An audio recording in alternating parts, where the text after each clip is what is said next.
अरावली की पहाड़ियों के तल पर बसा था एक छोटा सा गांव, शिवपुर। इस गांव में दो भाई रहते थे, रामू और श्यामू। रामू, मैं बाजार जा रहा हूँ घर का राशन लाने। तुम जरा घर का ख्याल रखना। हाँ भाई ठीक है। तब तक मैं घर की सफाई कर लेता हूँ। और बाजार से शर्मा के वहां से लड्डू लाना मत भूलना। हाँ ठीक है, लेते आऊंगा। दोनों ही मेहनती और ईमानदार थे, लेकिन रामू थोड़ा साहसी और जिज्ञासु था, जबकि श्यामू शांत और समझदार। कुछ समय पहले ही उनके पिता का देहांत हुआ था और दोनों भाई मिलजुल कर घर और खेती का काम संभाल रहे थे। कुछ देर बाद श्यामू बाजार से लौटते हैं और वो आंखें देखते हैं कि रामू चिंतित खड़े होकर कुछ सोच रहा है। अरे रामू, क्या हुआ? तुम हाथ में क्या लिए खड़े हो? क्या बताऊं भाई, मैं जब घर के साफ सफाई कर रहा था तभी मुझे पुराने संदूक में मुझे ये नक्शा मिला और यहाँ पे कुछ लिखा भी है। क्या लिखा है? यहाँ पे किसी जंगल में छुपी खजाने का नक्शा दिया गया है। वो नक्शा मुझे दिखाओ जरा। तभी रामू वो नक्शा अपने भाई को देता है। श्यामू नक्शे को अच्छे तरीके से देखता है और रामू से कहता है, हाँ, ये तो किसी खजाने का नक्शा है। और ये जो जंगल यहाँ पे दिया गया है वो तो पास के जंगल का नक्शा है। क्या बोलते हो रामू? हमें ये खजाना ढूंढने जाना चाहिए। मुझे लगता है ये नक्शा हमारे पिता ने रखा होगा। ठीक है, फिर हम कल सुबह ही निकलते हैं। जैसे ही सुबह होती है, दोनों भाई खजाने की तलाश में निकल पड़ता है। कुछ दूर जाने के बाद श्यामू नक्शे को फिर से देखता है और कहता है, रामू, हम सही दिशा में जा रहे हैं। कुछ दूर और फिर हम खजाने के पास पहुंच जाएंगे। वैसे ये खजाने के नक्शा पिताजी के पास आया कैसे होगा? और वो हमें कभी इसके बारे में बताया भी नहीं। वो तो मुझे नहीं पता, लेकिन हमें खजाने का नक्शा मिल गया। वही बहुत बड़ी बात है। अब चलो आगे बढ़ते हैं। दोनों भाई आगे की ओर बढ़ते हैं। वैसे भाई, वो खजाना हमें इतनी आसानी से मिलेगा? मुझे तो लगता है वो खजाना वहां से कोई निकाल लिया होगा। अगर हमें वो खजाना नहीं मिला तो हमें खाली हाथ वापस आना पड़ेगा और सारी मेहनत पानी में चला जाएगा। दोनों भाई घंटों घंटों तक जंगल में ही घूम रहा था, लेकिन खजाने का कोई पता नहीं चलता है। श्यामू फिर से रुकता है और नक्शे को फिर से देखता है और कहता है, रामू, ये नक्शे पे जो गुफा दिखाई दे रहा है वो थोड़ी दूरी पे है। लगता है ये खजाना वहीं पे होगा। तो फिर देर किस बात की, चलो। कुछ देर और चलने के बाद उन्हें एक बहुत बड़ी गुफा दिखाई देता है। ये देखो रामू, ये वही गुफा है जो इस नक्शे पे दिया गया है। भाई गुफा तो मिल गया, लेकिन हमें इसका अंदर जाना चाहिए है। हाँ, क्यों नहीं। हम दोनों इसके अंदर जाएंगे और खजाना लेके आएंगे। अगर अंदर कोई भी परेशानी हुआ तो हम डट कर उसका मुकाबला करेंगे। तो फिर ठीक है, चलो। दोनों भाई गुफा के अंदर चले गए। गुफे के अंदर कंकाल और हड्डी बिखरा पड़ा है। भाई यहाँ पे तो कंकाल है। ये जगह तो बहुत डरावना है। मुझे लगता है यहाँ पे कोई जानवर होगा। चलो यहाँ से चलते हैं, नहीं तो हम भी मारे जाएंगे। ऐसा कुछ नहीं होगा। आगे जाके देखते हैं। जैसे ही खजाना मिलेगा हम यहां से चले जाएंगे।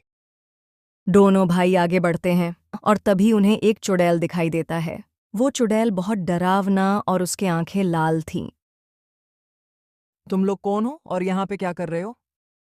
हम पास के गांव से आए हैं और हमें खजाने की तलाश है। हमें हमारे पिता के पुराने संदूक पे एक नक्शा मिला है जिसमें लिखा है खजाना इस गुफा में है और हम उस खजाने को लेने आए हैं।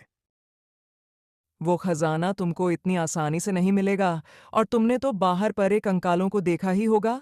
वो लोग हैं जो इस खजाने को लेने का प्रयास कर रहे थे, लेकिन वो नहीं सका और उसे अपनी जान देनी पड़ी।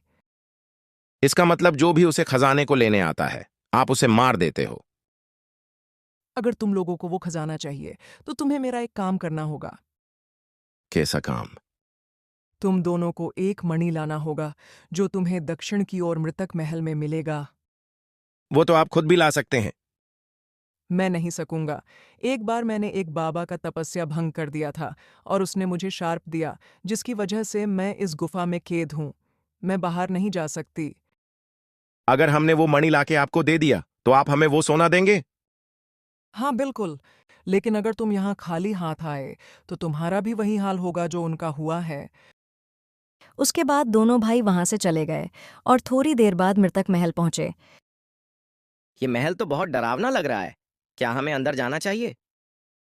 अगर हमें वो सोना चाहिए तो हमें वो मणि लाना ही होगा। मुझे लगता है ये इतना आसान नहीं होगा, क्योंकि अभी तक कोई उस मणि को नहीं ले पाया और अपनी जान भी गंवा दी। अगर हमें वो सोना चाहिए तो हमें जोखिम तो उठाना ही होगा। तो फिर चलो, जो होगा देखा जाएगा। हम मणि लेके ही जाएंगे। दोनों भाई हवेली के अंदर जाते हैं। हवेली के अंदर एकदम सन्नाटा छाया हुआ था। श्यामू ने कहा। कोई है यहाँ पे? तभी एक चुड़ैल वहां पे प्रकट हुआ।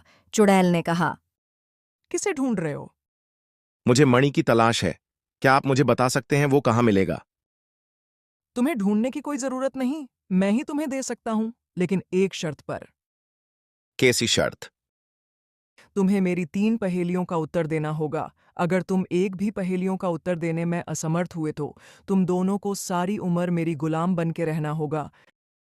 हाँ, मुझे आपकी शर्त मंजूर है। भाई, एक बार फिर से सोच लो। अगर एक भी पहेलियों का उत्तर देने में असमर्थ हुए तो हमें सारी जिंदगी गुलाम बनकर रहना होगा। रामू, तुम चिंता मत करो, हम ये कर सकते हैं। चुड़ैल ने पहेलियां पूछना शुरू किया। मैं रात को आती हूँ, दिन को छिप जाती हूँ, मेरी छाया लंबी होती है, पर मैं नहीं दिखती हूँ। बताओ मैं कौन हूँ? श्यामू ने थोड़ी देर सोचा और कहा। परछाई। सही जवाब। चुड़ैल ने दूसरी पहेली पूछी। मेरे पास दांत हैं, पर मैं खाती नहीं। मेरे पास शहर है, पर मैं घर नहीं। बताओ मैं कौन हूँ? दोनों भाई सोच में पड़ गया और दोनों में खुसुर पुसुर होने लगा। तभी रामू ने कहा। नक्शा। चुड़ैल तीसरी पहेली पूछने लगी। मैं हूं वो काली छाया जो हर घर में जाती है, बच्चों को डराती हूं, बड़ों को भी सताती हूं। बताओ मैं कौन हूं? डर। तुम दोनों ने मेरी सारी पहेलियों का उत्तर देने में सफल हुए। मैं तुम्हें मणि देता हूँ। तभी चुड़ैल ने अपनी शक्तियों से श्यामू को मणि दिया और दोनों भाई मणि लेके वहां से चले गए। देखा रामू, हम दोनों ने आखिरकार ये मणि ले ही लिया। अब ये मणि उस चुड़ैल को देकर सोना ले जाएंगे। मुझे तो अभी भी विश्वास ही नहीं हो रहा है कि हमने मणि ले आए। देखो, हमने मणि लेके आ गए। हमने अपना वादा पूरा किया। अभी आप भी हमें वो सोना दीजिए। तभी चुड़ैल अपनी छड़ी से सोना से भरा संदूक दोनों भाइयों को देता है। अभी वो मणि मेरा तरफ फेंको। जैसे ही मणि चुड़ैल के पास आता है, चुड़ैल एक सुंदर लड़की में बदल जाता है और दोनों भाइयों को धन्यवाद देता है और दोनों भाई सोना लेके वहां से चला जाता है।